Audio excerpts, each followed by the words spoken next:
Capítulo 9, irmãos. Mateus capítulo 9, versículo 35.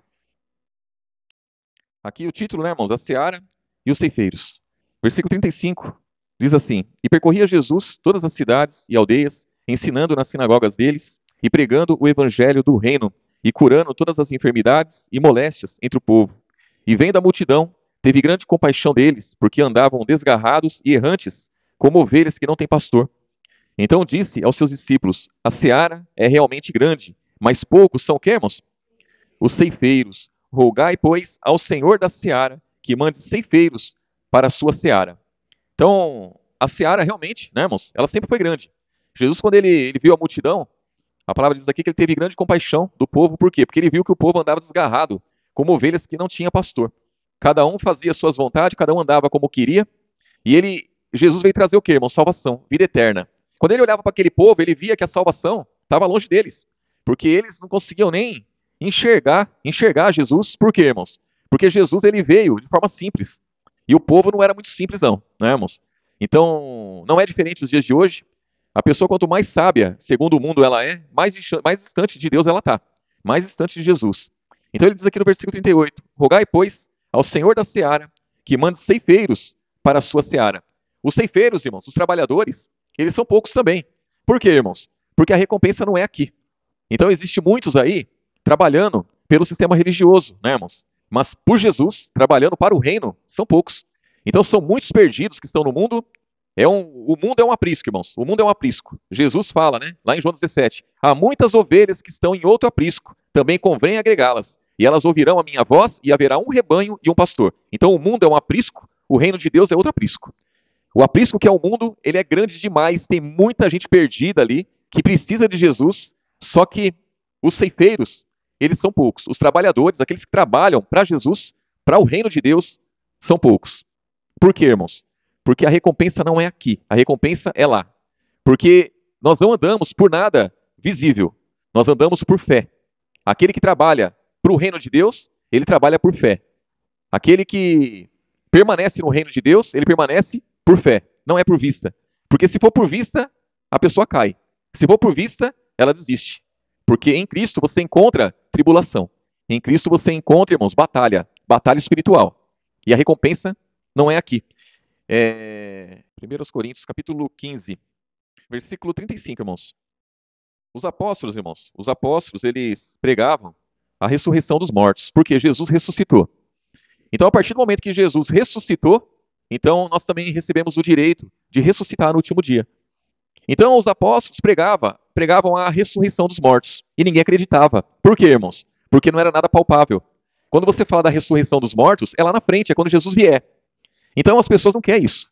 As pessoas querem o que é para hoje. Elas não querem o que é lá adiante. Não, aquilo lá não serve. Então, na época aqui, os religiosos, eles combatiam contra isso. O apóstolo Paulo, ele falava a respeito da ressurreição dos mortos, e os religiosos, eles não aceitavam isso. Eles não queriam isso. Por quê? Porque que vantagem que é, irmãos, para a carne da pessoa saber que vai ter ressurreição dos mortos?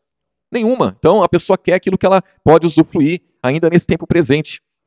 E aí diz aqui, ó, versículo 35. Mas alguém dirá, como ressuscitarão os mortos e com que corpo virão? Insensato, o que tu semeias não é vivificado se primeiro não morrer. E quando semeias, não semeias o corpo que há de nascer, mas o simples grão, como de trigo ou de outra qualquer semente. Então ele está dizendo assim, quando você semeia qualquer planta, você não semeia aquilo que nasceu ou aquilo que vai nascer. Você semeia a semente. E aí nasce algo ali. E a mesma coisa é com a gente. A gente não consegue ver o que vai frutificar, irmãos. A gente não consegue ver o nosso corpo celestial. A gente não consegue ver como que vamos estar naquele dia em glória. Não conseguimos ver. Hoje nós só conseguimos ver esse corpo aqui, ó. A gente só consegue ver o corpo animal. E as pessoas se maravilham com o corpo animal. Mal entendem que existe um corpo celestial, né, irmãos? E aí diz aqui, ó, versículo 37, ó.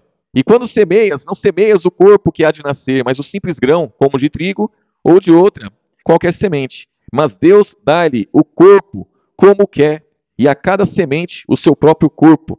Nem toda a carne é uma mesma carne, mas uma é a carne dos homens, e outra é a carne dos animais, e outra a dos peixes, e outra das aves. E há corpos celestes e corpos terrestres. Mas uma é a glória dos celestes e outra a dos terrestres. E aí eu pergunto para os irmãos, qual é a glória? Qual é a glória do corpo terrestre, irmãos? Corpo terrestre é esse corpo aqui, ó, é o corpo de vocês aí. Qual é a glória? É quando tem saúde, né, irmãos? É quando tem saúde, é quando é bonito, não é isso? Não é isso? Quando a pessoa é nova, é bonita, não tem ruga, não tem dor no corpo, tem disposição, tudo. Essa é a glória, né, irmãos? Essa glória, ela é passageira, é corruptível, ela se acaba, irmãos, se aniquila. Mais dia, menos dia, ela se acaba. E não adianta, irmãos, não tem como evitar isso daí. A pessoa ela pode se cuidar o quanto for. Aí as pessoas falam assim, né? Olha, a fulana lá tem 60 anos e ela parece que tem 40. A pele bem cuidada, ela é bem cuidada. Tudo bem, mas daqui 20 anos, irmãos, já foi também. Então, não tem jeito. Você pode protelar a desgraça, mas ela vai chegar, irmãos. A desgraça vai chegar. Você pode protelar a perturbação da mente pelas rugas que irão surgir, pelas dores no corpo que vão surgir. Você se cuida, você pode fazer o que quiser. Mais hora, menos hora, vai chegar. Porque tudo aqui é corruptível. Existe glória nesse mundo. Nós usufruímos de muitas coisas, mas passa, irmãos, passa muito rapidamente. 100 anos aqui é um nada, irmãos. Versículo 40, ó. Há corpos celestes e corpos terrestres, mas uma é a glória dos celestes e outra a dos terrestres. Uma é a glória do sol e a outra a glória da lua e outra a glória das estrelas, porque uma estrela difere de glória de outra estrela. Assim também a ressurreição dos mortos. Semeia-se o que, irmãos? Corpo em o que, irmãos? Corrupção. E ressuscitará de que forma? Olha que coisa, irmãos. Então, vai semear o corpo em corrupção e vai colher o quê? Incorrupção. Então, hoje nós estamos com esse corpo aqui. Quando Jesus vier, irmãos, nós vamos ter um outro corpo. Esse corpo aqui já era, já foi. Quem estiver vivo vai ser transformado. Quem estiver morto vai ressuscitar com um corpo incorruptível e que permanece para sempre. Né? Versículo 42, ó. Assim também a ressurreição dos mortos. Semeia-se corpo em corrupção, ressuscitará em incorrupção. Semeia-se em ignomia, ressuscita em glória. Isso aqui quer dizer o que, irmãos? Versículo 43. Semeia-se em vergonha, né? Em vergonha, ressuscitará em glória. Semeia-se em fraqueza, ressuscitará com vigor. Então é tudo o contrário, irmãos. Tudo o contrário. Então, tudo que nós padecemos hoje, lá na frente, irmãos, a recompensa vai chegar.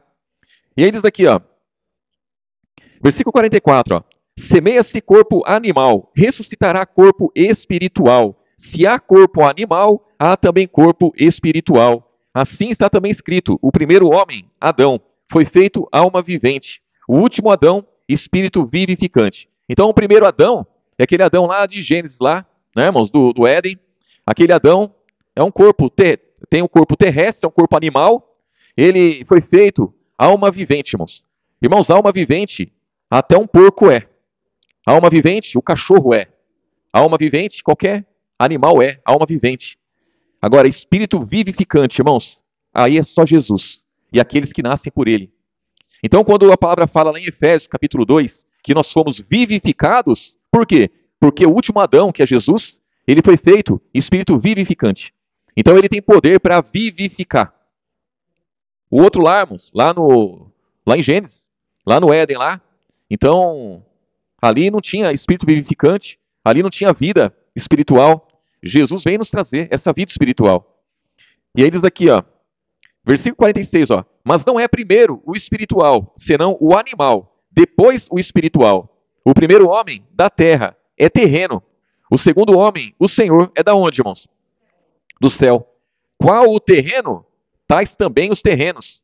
Qual o celestial? Tais também os celestiais. Então, aqueles que nasceram da semente corruptível, nós nascemos, irmãos. Nós nascemos da semente corruptível. Nós também éramos alma vivente. E aí, quando Jesus entra em nossas vidas, irmãos, nós passamos a viver a vida dele. Nós passamos a andar como ele andou. Então, qual o terreno? Tais também os terrenos. Nós nascemos da semente de Adão primeiramente. Não é primeiro o celestial, senão o animal. O animal vem primeiro. Então, todo ser humano, ele nasce da semente corruptível e precisa de Jesus para ser vivificado. E isso, irmãos, nós temos que valorizar. Porque muitas vezes isso passa desapercebido. Muitas vezes nós trabalhamos pela obra, nós trabalhamos pelo reino. E quando eu falo nós trabalhamos, é todos, irmãos. Porque quando você acorda de manhã e você fala, eis-me aqui, Senhor, para fazer a sua vontade, você está à disposição para a obra de Deus. Então, você é um trabalhador, você é um discípulo, e de você são gerados outros discípulos. Então, quando você se põe a batalhar pela fé, você tem que sempre lembrar disso daí. Eu sou feito espírito vivificante. Jesus me vivificou. Então, irmãos, a nossa recompensa está lá na frente. Mas o que nós já recebemos? E o que ele já fez por cada um de nós? O que nós estamos usufruindo, irmãos? Pensem que quando vem uma luta sobre a sua vida, você pode pensar assim, mas por que veio essa luta tão grande sobre a minha vida? Ué, veio essa luta tão grande sobre a sua vida porque você tem condições de suportar essa luta. Porque você tem o Espírito Santo. Porque você tem um poder que é de Deus. Porque senão não tinha vindo, irmãos. Jesus, ele não acontece nada se Jesus não permitir. Se você pensar na maior tragédia que aconteceu na sua vida, aconteceu porque Jesus permitiu. Ah, então Jesus é mau? Não, lógico que não. Lógico que não. Ele permite que as coisas aconteçam, mas ele dá poder para você vencer. E aí, irmãos, é de cada um, né? É abraçar o poder que Jesus tem a dar ou murmurar, né, irmãos? Se murmurar, a gente já sabe qual é o fim, né? E aí diz aqui, ó, versículo 48. Qual terreno, tais também os terrenos, e qual celestial, tais também os celestiais. E assim como trouxemos a imagem do terreno, assim traremos também a imagem do celestial. E agora digo isso, irmãos, que carne e sangue não pode herdar o que, irmãos? O reino de Deus, nem a corrupção herda a incorrupção. Então o que está dizendo? Irmãos, uma é a glória desse corpo aqui, ó, desse corpo terrestre. E outra é a glória do celestial. Esse corpo terrestre não vai herdar o reino dos céus. E nenhuma glória desse mundo vai herdar o reino dos céus. Lá tudo é incorruptível, irmãos. E a corrupção não tem vez lá. Então tudo que nós reputamos por bom aqui nesse mundo, podemos reputar por bom, sabendo que vai passar. Sabendo que não tem valor nenhum, irmãos, para o reino de Deus. Não tem valor nenhum para a nossa vida celestial. Não tem valor nenhum para a cidade a que nós pertencemos, o reino a que nós pertencemos. É tudo daqui, é tudo desse mundo, é tudo dessa vida. É como aquele cidadão que falou assim para Jesus, Senhor, fala para o meu irmão aí que reparta comigo a herança. E Jesus disse, quem me pôs a mim por repartidor de herança entre vós? Por quê? Porque a herança desse mundo não tem nada a ver com o reino de Deus, irmãos. Jesus veio para apresentar o reino de Deus. E quantas vezes a gente se pega, né, com coisas terrenas, coisas que se acabam, irmãos. Coisas que passam muito rapidamente, muito facilmente, e a gente se pega muitas vezes. E para Jesus, ele não está olhando para isso, né, irmãos? Versículo 51, ó.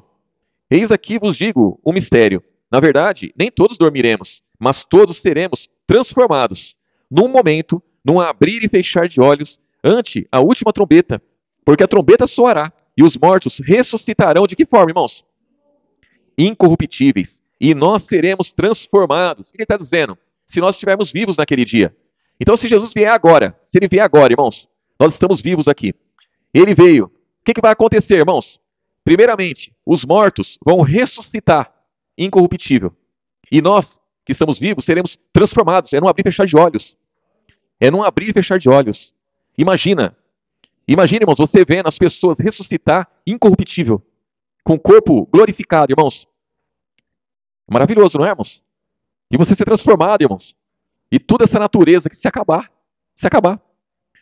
E ele diz aqui, ó, versículo 53, porque convém que isto que é corruptível se revista da incorruptibilidade, e que isto que é mortal se revista da imortalidade. E quando isto que é corruptível se revestir da incorruptibilidade, e isto que é mortal se revestir da imortalidade, então cumprir-se-á a palavra que está escrita, tragada foi a morte na vitória.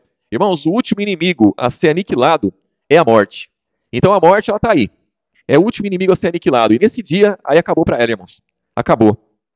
Tragada foi a morte na vitória.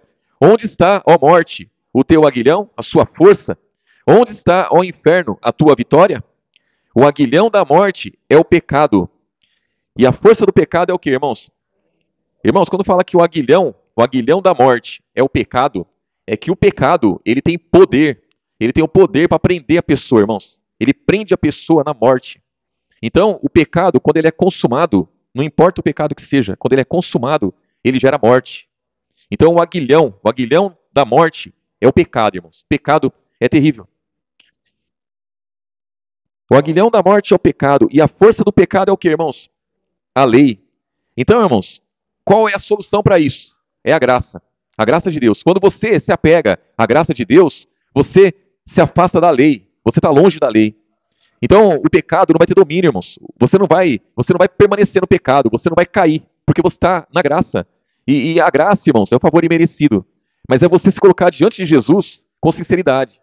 Ele dá aquilo que você não merece, porque nós merecemos o inferno, irmãos. Nós merecemos o lago de fogo. Mas quando nós nos colocamos diante dele com sinceridade, a graça é derramada sobre nossas vidas. E ele nos ajuda a se desviar do mal ou sair do mal, irmãos. Então esse é o papel da graça. Versículo 56, né? Ó. Ora, o aguilhão da morte é o pecado e a força do pecado é a lei. Mas graças a Deus que nos dá a vitória por nosso Senhor Jesus Cristo. Portanto, meus amados irmãos, sede firmes e constantes, sempre abundantes, no que, irmãos? Na obra do Senhor, sabendo que o vosso trabalho não é vão, no que, irmãos? No Senhor. Então, o nosso trabalho não é vão no Senhor. E se eu sair do Senhor? Já era, irmãos. Então, é assim, irmãos. Quando fala obra aqui, irmãos, não é você... A gente sempre fala isso, né, irmãos? Não é você pregar, não é você louvar, não é você orar aqui na frente, não é você evangelizar os outros, não é isso, irmãos. Firmes e abundantes na obra do Senhor, o que é, irmãos? Qual que é a obra de Deus, irmãos? Qual que é a obra dele? O ministério da reconciliação, o plano da salvação. Nós estamos inclusos nele. É quando você, irmãos, você se põe a seguir após Jesus, com firmeza, e você batalha contra tudo que é contra Jesus, você segue adiante, você enfrenta as lutas, dificuldades, e você fala, Senhor, eis-me aqui para te servir. E você batalha, você é sincero diante dele. Então, quando você é firme e constante nessa obra, irmãos, a recompensa, ela existe. O nosso trabalho não é vão nele, mas nós temos que permanecer nele. Tudo que nós fazemos aqui, irmãos, não importa o que seja, o nosso galardão está lá, está computado lá. Se nós apostatarmos da fé, perdemos tudo. E não adianta falar, Senhor, mas, né, irmãos, como diz lá em Mateus capítulo 7, Senhor, Senhor, nós profetizamos em teu nome. Em teu nome não fizemos muitas maravilhas, expulsamos demônios, nós curamos pessoas, nós pregamos a sua palavra, nós enfrentamos tantas coisas pelo seu nome. E ele vai dizer abertamente, eu nunca vos conheci. Apartai de mim, vós que praticais a iniquidade. Então, irmãos, a pessoa pode fazer o que ela quiser, ela pode lutar o quanto for. Se ela desistir da caminhada, naquele dia, Jesus vai dizer, eu não conheço. Eu não conheço. O que é isso, irmãos? Eu não te conheço. Eu não estou em você. É isso, irmãos. Não é que Jesus conhece todo mundo. Jesus conhece o pecador, conhece o ímpio, ele conhece o cristão, ele conhece todos. De conhecer, mas é estar, irmãos. Essa que é a questão. Nunca vos conheci. Eu não estive em você, eu não estou em você. Então aparta de mim. Vocês praticam as próprias vontades. Vocês praticam os próprios desejos. Então, tudo que nós fazemos, irmão, está computado lá, é galardão que está lá. Mas nós temos que permanecer firme para quê, irmãos? Para receber a recompensa lá. É lá. O nosso trabalho não é esquecido. Mas, se um dia desistirmos, já era. Acabou, irmãos. Porque se nos entregarmos às coisas corruptíveis, carne e sangue não vai herdar o reino dos céus. Se eu andar na carne aqui, sem chance. Naquele dia, a carne não vai para lá. E eu não vou ter espírito, não vou estar em espírito. Não vai ter como isso daí. É como aqui em Apocalipse, né, irmãos? Capítulo 3.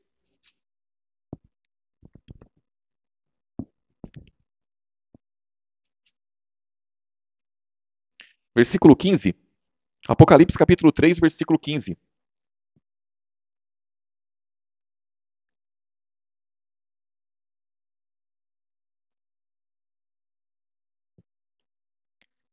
Aqui é uma das cartas, né, irmãos? A 7ª carta, que foi para a igreja de Laodiceia, né? Aqui no versículo, Apocalipse capítulo 3, versículo 15, diz assim, ó. Eu sei as tuas obras, que nem és frio, nem quente. Tomaras foras frio ou quente. Assim porque és morno, e não és frio nem quente, vomitar-te-ei da minha boca. Como dizes, rico sou, isso aqui é o morno, né, irmãos? Rico sou, estou enriquecido, e de nada tenho falta. É assim que as pessoas fazem, irmãos. É assim que elas pensam. Eu conheci um cidadão que ele vivia no mundo e ele falava assim, eu só agradeço a Deus, eu só agradeço. Porque ele se considerava abençoado por Deus, Ele se considerava um bem-aventurado e ele achava que ele estava bem demais. Então ele só fazia agradecer. Só agradecer. Não buscava a Deus de outra forma, não, só agradecia. Só agradecia e para ele está tudo certo, irmãos. Quando eu falei para ele que não adiantava nada aquilo, não gostou muito não, né? Versículo 17. Como diz, rico sou e estou enriquecido e de nada tenho falta. E não sabes que és um desgraçado, miserável, pobre, cego e nu. Aconselho-te que de mim compres ouro provado no fogo para que te enriqueças e vestes brancas para que te vistas e não apareça a vergonha da tua nudez. E que unjas os olhos com colírio para que vejas. Eu repreendo e castigo a todos quanto amo. Sê, pois, zeloso e arrepende-te. Eis que estou à porta e bato. Se alguém ouvir a minha voz e abrir a porta, entrarei em sua casa e com ele cearei e ele comigo. E ao que vencer, lhe concederei que se assente comigo no meu trono, assim como eu venci e me assentei com meu Pai no seu trono. Quem tem ouvidos, ouça o que o Espírito diz às igrejas. Então, irmãos, para todas as igrejas aqui, as 7 cartas, para as 7 igrejas da Ásia aqui, teve conselhos, teve repreensão para essas igrejas. E essa daqui, né, irmãos, o povo ali estava se sentindo enriquecido, irmãos. O povo ali estava se sentindo muito bem. Ah, eu estou enriquecido, de nada eu tenho falta. E na verdade, eles eram pobres. Eles não tinham nada, irmãos. Eles estavam precisando de riqueza do alto. Eles estavam precisando de ouro provado no fogo. Eles estavam precisando ter vestes, porque eles não tinham vestes brancas. Então, não adianta nada. Não adianta nada a pessoa, irmãos, ela querer conquistar o mundo. Não adianta nada ela achar que está bem com Deus, porque tem saúde, porque tem um bom emprego, porque tem as coisas dessa vida. Tudo aqui vai passar. E naquele dia, irmãos, a pessoa pode ouvir: eu não te conheço, aparta-te de mim. Não é, irmãos? Então, para nós, o que resta, né, irmãos? O que resta é nunca desanimar. É saber que tudo que nós fazemos pelo reino, irmãos, tudo que nós fazemos por Jesus, o nosso galardão está lá. A palavra diz que quando nós fazemos, Jesus disse, né? Quando fizestes a um desses pequeninos irmãos, a mim fizestes. Então, tudo que você faz pela igreja, pelos irmãos, irmãos, tudo. Um abraço que você dá no irmão, um conselho que você dá, uma ajuda que você dá, o ouvido que você usa para ouvir o irmão, um conselho que você dá, tudo que você faz, irmãos, tudo, toda preocupação que você tem com a igreja, com a obra, tudo que você faz pela sua vida espiritual, está lá, irmãos, está guardado lá, está computado lá. Não adianta reclamar. Ah, eu faço e vem luta. Eu faço e vem mais luta. Quanto mais eu faço, mais luta vem.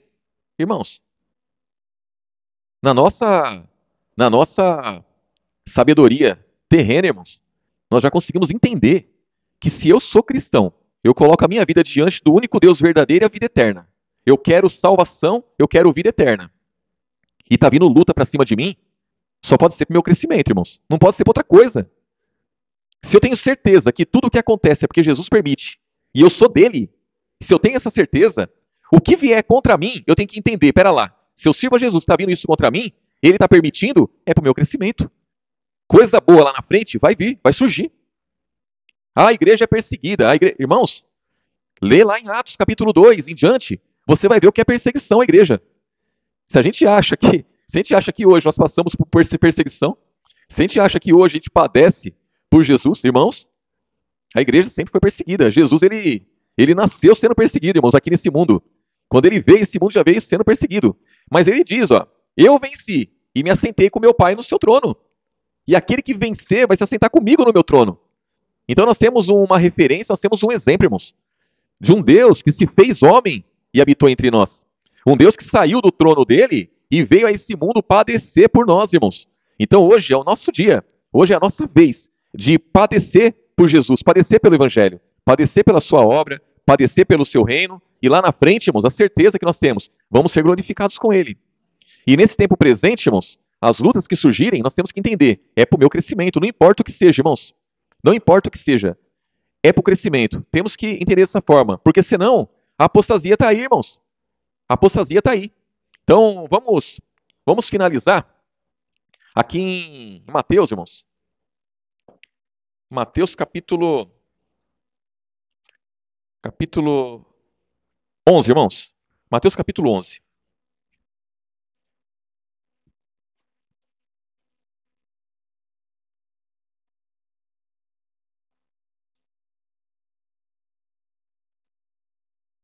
O versículo 1, irmãos. Aqui João Batista envia 2 discípulos até Jesus, né, irmãos?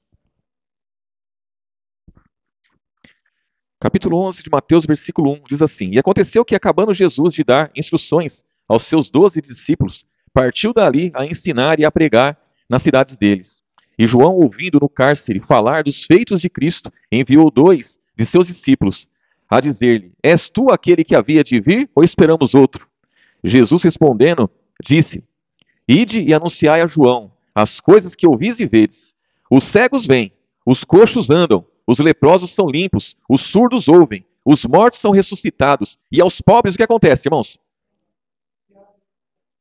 E aos pobres é anunciado o evangelho. Então, irmãos, todas essas maldições da lei aqui, ó, todas essas enfermidades aqui, ó, tudo isso era maldição lá de trás, irmãos. Então Jesus veio aniquilando, veio destruindo as maldições, ele veio lutando contra as maldições, ele vem aqui libertando esse povo todo aqui dessas enfermidades, curando o povo, ressuscitando os mortos, e aos pobres é anunciado o reino de Deus. É o pobre de dinheiro, irmãos? É o pobre que não tem dinheiro, é isso? Lógico que não, irmãos, lógico que não. São os pobres de espírito, são aqueles que são necessitados, não importa o quanto a pessoa tenha. A pessoa ela pode ser trilionária, irmãos, ela pode ser bilionária, ela pode ter muito dinheiro, ela pode ter muitos bens, muitas posses, mas ela diz: eu preciso de Jesus, eu preciso de libertação, eu preciso de salvação, eu quero seguir após Jesus. Esse é um pobre. Então é para esses que a palavra vem. E aí diz aqui, ó. E aí depois Jesus ele continua aqui, né? Ó, versículo 6, ó. Bem-aventurado aquele que se não escandaliza em mim. Então, Jesus deixa bem claro aqui, né, irmãos? Porque, irmãos, a palavra da cruz, ela é loucura para os que perecem. Mas para nós que somos salvos, é o que, irmãos? É o poder de Deus. Então a palavra da cruz é loucura, é um escândalo para aqueles que perecem, aqueles que morrem. Mas para aqueles que são salvos, irmão, é o poder de Deus. A palavra da cruz. Então essa é a palavra que nós pregamos, é a palavra que nós ouvimos, é a palavra pela qual nós vivemos, irmãos. Quando você vai falar da palavra para alguém, você está falando daquilo que você se alimenta. Você está dando para a pessoa o alimento que você usa todos os dias. É o que te mantém vivo, é o que te mantém de pé, é a palavra, irmãos. O diabo ele tem poder de lançar sugestões, dardos inflamados, ele tem, irmãos. Mas maior é a graça de Deus. Todas as vezes que nos colocamos diante dele, irmãos, ele é poderoso para nos ajudar. A palavra fala que não vem tentação sobre nós, senão humana, né, irmãos? Fala em Coríntios 10, né? Mas fiel é Deus, que não nos deixará tentar acima do que podemos suportar. Mas junto com a tentação, ele dá o escape. E a tentação, muitas vezes, irmãos, ela vem através de um dardo inflamado. O maligno, ele começa a lançar sugestão, conselhos, e a pessoa, se ela se colocar diante de Deus, irmãos, ela vai receber o escape, vai conseguir seguir adiante na caminhada. Amém, irmãos? Jesus abençoe nossas vidas todos os dias, em nome de Jesus. Vamos orar.